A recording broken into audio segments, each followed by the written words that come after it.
बिस्मिल्लाहिर्रहमानिर्रहीम। सबसे पहले मैं आप सबको जो है वो वेलकम करता हूँ हमारी Microsoft Excel advance dashboard with form control की इस ट्रेनिंग में। और मैं उम्मीद करता हूँ कि आपका ये जो लर्निंग का जर्नी है हमारे साथ वो बहुत ही बेहतरीन रहेगा। माई सेल्फ जाफ़र तैयार, I am associate chartered accountant, I am ACCA member and I am Microsoft certified specialist. Introduction में मैं आपके साथ डिस्कस करता हूँ कि हमारी इस ट्रेनिंग का स्ट्रक्चर क्या होगा और हम किस तरह से चीज़ों को लेके चल रहे होंगे, और फिर उसके बाद जो है वो हम अपना लेक्चर स्टार्ट करेंगे। सबसे पहले मैं आपके साथ डिस्कस करता हूं कि जो डैशबोर्ड रिपोर्ट है उसको डिज़ाइन करने का रोड मैप जनरली क्या होता है। जनरली ये होता है कि आप सबसे पहला जो आपका स्टेप होता है उसमें आप अपने KPIs के बारे में सोचते हैं। You have to be very much clear about your KPIs, key performance indicators जो आपके होते हैं।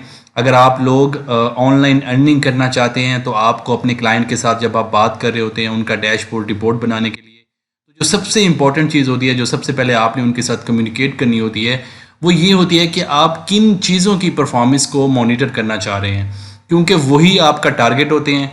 और फिर आप अपनी रिवर्स इंजीनियरिंग के ज़रिए अपनी वर्किंग करते हैं और फिर जो है वो अपना डैशबोर्ड रिपोर्ट बनाते हैं। तो सबसे पहले जो है वो आपको अगर डैशबोर्ड रिपोर्ट बनाना है अपनी कंपनी के लिए, अपने बिजनेस के लिए, या ऑनलाइन अर्निंग करने के लिए, किसी क्लाइंट के लिए, तो सबसे पहले आपको अपने KPIs जो है उनके बारे में क्लियर होना बहुत ज़रूरी है। सेकेंड स्टेप में क्या होता है कि जब आपके KPIs क्लियर हो जाएंगे तो फिर अब आप उन KPIs के बारे में खुद अपने माइंड में जो है वो सोचेंगे कि इस KPI को मैप करने के लिए, इस KPI को मॉनिटर करने के लिए मुझे किस किस्म की कैलकुलेशन जो है वो करनी पड़ेगी। तीसरे स्टेप में जो है वो आप एक्चुअल कैलकुलेशन का टैब बनाते हो और फिर जो आपने मैप बनाया होता है आप वो एक्चुअल कैलकुलेशन परफॉर्म करते हो। और चौथे स्टेप में फिर आप जो है वो फॉर्म कंट्रोल का यूज़ करते हो। नॉर्मली फॉर्म कंट्रोल वही काम करते हैं जो कि आपके स्लाइसर भी कर रहे होते हैं। अगर आप लोग जो है वो एक्सेल से जनरली पिवट टेबल से वाकिफ़ हैं तो आपको पता होगा कि स्लाइसर्स क्या होते हैं। ये बेसिकली एक तरह के फ़िल्टर्स ही होते हैं जो कि आपको डाटा में जो है, अगर आपने ग्राफ बनाया हुआ है, चार्ट्स बनाए हुए हैं, तो उसमें से आप फ़िल्टर आउट करते हो तो आपके जो चार्ट्स और ग्राफ हैं उसके अकॉर्डिंगली अपडेट हो जाते हैं। तो हम जो यूज़ करते हैं स्लाइसर्स को, उसका सिर्फ एक डिसएडवांटेज ये होता है कि आपको स्लाइसर्स पिवट टेबल के साथ यूज़ करने पड़ते हैं। लेकिन क्या होता है कि आपको बहुत सारी ऐसी कैलकुलेशन चाहिए होती हैं जो आपको पिवट टेबल से हट के करनी होती हैं, तो फिर वहाँ पे स्लाइसर जो है वो इतना ज़्यादा इफेक्टिव नहीं होता, तो फिर हमें फॉर्म कंट्रोल यूज़ करना पड़ता है। तो आपको चौथे स्टेप में क्लियर होना चाहिए कि आपको किस किस्म के KPIs चाहिए, उसके अकॉर्डिंगली आपको किस किस्म के फॉर्म कंट्रोल चाहिए, कौन सा फॉर्म कंट्रोल ऐसा है जो कि बहुत ज़्यादा इफेक्टिव होगा आपकी उस KPI को मॉनिटर करने के लिए। और पाँचवें स्टेप में फिर आप क्या करते हो कि आपकी जो कैलकुलेशन हो चुकी होती है उसके अकॉर्डिंगली आप अपने ग्राफ और चार्ट वगैरह डिज़ाइन करते हो और अपना डैशबोर्ड रिपोर्ट अल्टीमेटली डिज़ाइन कर लेते हो। अब हम चलते हैं और डिस्कस करते हैं कि हमारी इस ट्रेनिंग का जो है वो स्ट्रक्चर क्या होगा। सबसे पहले हम जो है वो अपने KPIs को समझेंगे कि हम किन KPIs पे काम करने जा रहे हैं। स्टेप 2 में हम फिर बात करेंगे डिफरेंट फार्मूला के बारे में जो कि हम अल्टीमेटली यूज़ कर रहे होंगे डैशबोर्ड रिपोर्ट की कैलकुलेशन करने के लिए। उसमें VLOOKUP है, VLOOKUP एंड मैच का फंक्शन है, इंडेक्स है, इंडेक्स एंड मैच का फंक्शन है, फिर कम्प्लेक्स इंडेक्स एंड मैच के फंक्शंस हैं कि आप डाटा वैलिडेशन में कैसे जो है वो यूज़ कर सकते हो, लिस्ट बनाने के लिए कैसे इंडेक्स एंड मैच का यूज़ कर सकते हो। फिर रोज़ और कॉलम के फंक्शन जो है वो हम डिस्कस करेंगे, लार्ज और स्मॉल के फंक्शन जो है वो हम डिस्कस करेंगे। इफ़ वर्सेस चूज़ का एक ऑप्शन हमारे पास है कि इफ़ ज़्यादा बेटर हमारे पास ऑप्शन है या चूज़ ज़्यादा बेटर ऑप्शन है, उसके बारे में हम बात कर रहे होंगे।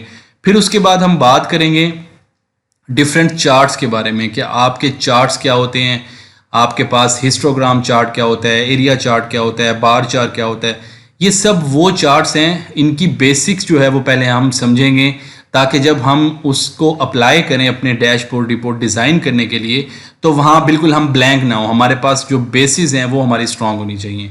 स्टेप 4 के अंदर फिर हम चार्ट्स की एडवांस कुछ चीज़ें जो हैं वो डिस्कस कर रहे होंगे कि हम जो है वो चार्ट के अंदर रेंजेस कैसे चेंज कर सकते हैं। हम अपने जो गेट पिवट डाटा का एक ऑप्शन है जो बहुत सारे लोगों को कन्फ्यूजन होती है कि वो क्या होता है और हम कैसे यूज़ करते हैं, उसके बारे में बात करेंगे। टेक्स्ट फंक्शन के बारे में बात करेंगे, आप जो कॉलम्स बनाते हो उसमें आप इमेज कैसे इंक्लूड कर सकते हो, आप पाई चार्ट का अल्टरनेट कैसे यूज़ कर सकते हो। और फिर उसके बाद फॉर्म कंट्रोल की बेसिक्स हम डिस्कस करेंगे। जिन लोगों को फॉर्म कंट्रोल का आइडिया नहीं है उनके लिए ये बहुत ही इंपॉर्टेंट है कि हम डिस्कस करेंगे कि कॉम्बो बॉक्स क्या होता है, स्क्रोलिंग बार क्या होता है, चेक बॉक्स क्या होता है, स्पिन बटन क्या होता है और ये फॉर्म कंट्रोल काम कैसे करते हैं।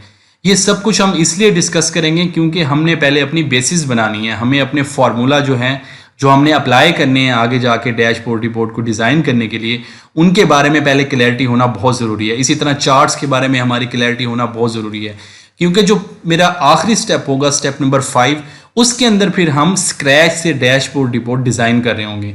तो अब अगर मैं डायरेक्टली जो है वो चीज़ें वहाँ पे अप्लाई करना शुरू कर दूँ तो शायद आप में से बहुत सारे लोगों के लिए कुछ चीज़ें नहीं होंगी, तो आपके लिए थोड़ी सी ज़रा कन्फ्यूजन हो जाएगी। तो इसलिए सबसे पहले हम अपनी बेसिस पे काम करेंगे, हम फार्मूला पे काम करेंगे, हम डिफरेंट फंक्शन के बारे में बात करेंगे, हम फिर चार्ट के ऊपर आ जाएंगे, फिर चार्ट के हम एडवांस वर्जन जो है उन पे बात करेंगे और फिर इन सब चीज़ों को हम अप्लाई करेंगे अपने स्टेप बाय स्टेप जो हम स्क्रैच से डैशबोर्ड रिपोर्ट डिज़ाइन करेंगे, जो कि कुछ इस तरह का होगा। इसके ऊपर फिर हम ये तमाम चीज़ें जो हैं वो अप्लाई करेंगे और हम देखेंगे कि किस तरह से वो तमाम जो फार्मूला, वो तमाम चार्ट्स, वो तमाम फॉर्म कंट्रोल हम कैसे अप्लाई कर सकते हैं। तो चलिए हम स्टार्ट करते हैं अपने इंडेक्स एंड मैच के फंक्शन से और हम डिस्कस करते हैं कि आप किस तरह से उसको कम्प्लेक्स कंडीशंस में जो है वो यूटिलाइज कर सकते हो और जो रिमेनिंग जो आपके फार्मूलाज हैं जो हम अप्लाई करेंगे उनको भी आप कैसे जो है वो यूज़ कर सकते हैं।